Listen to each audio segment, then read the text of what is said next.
పాలమూరులో ఆక్రమణలకు అడ్డు అదుపు లేకుండా పోతోంది. మున్సిపల్ కార్పొరేషన్ అధికారులు ఆక్రమణలు జరుగుతున్నా ఏమాత్రం స్పందించకపోవడం పట్ల ప్రజలు విస్మయం వ్యక్తం చేస్తున్నారు. ఆక్రమణలను పాలమూరు యూనివర్సిటీ మొదలుకొని అప్పన్నపల్లి దాకా జాతీయ రహదారి వెంట పట్టణంలోని ఫుట్పాత్లన్నీ ఆక్రమణదారులు ఇష్టారాజ్యంగా వాడుకుంటూ పాదచారులకు తీవ్ర ఇబ్బందులు కలిగిస్తున్నారు. ఏలు పెట్టడానికి సంధిస్తే కాలు పెట్టినట్లు ముందుగా పాత తోపుడు బండ్లను ఖాళీగా కనిపించే ఫుట్పాత్లపైన ఉంచి కబ్జాలకు పాల్పడుతున్నారు.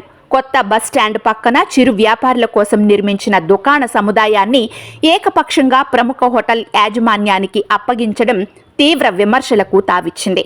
హోటల్ యాజమాన్యం దుకాణ సముదాయాలను సొంతం చేసుకోవడమే కాకుండా ముందున్న స్థలాన్ని కూడా ఆక్రమించుకుంటూ షెడ్లను వేయడానికి సిద్ధపడుతోంది.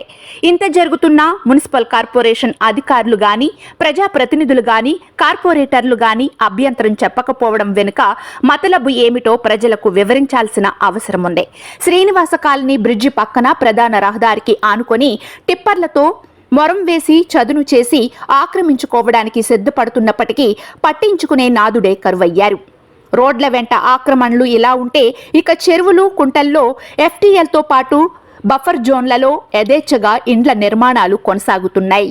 టౌన్ ప్లానింగ్ అధికారులు అసలు ఉన్నారో లేదో అర్థం కాని పరిస్థితి నెలకొంది. పాలమూరు పెద్ద చెరువు, పాలకొండ పెద్ద చెరువు, వీరన్నపేట పరిధిలోని ఎర్రమన్ను గుట్ట ప్రాంతంలోని చెరువులు, కుంటల్లో ఆక్రమణ నిర్మాణాలు ఆగడం లేదు. టౌన్ ప్లానింగ్ అధికారులతో అనుమతి లేకుండానే భారీ భవనాలను నిర్మించుకుంటున్నా అడిగే నాదుడే లేడు.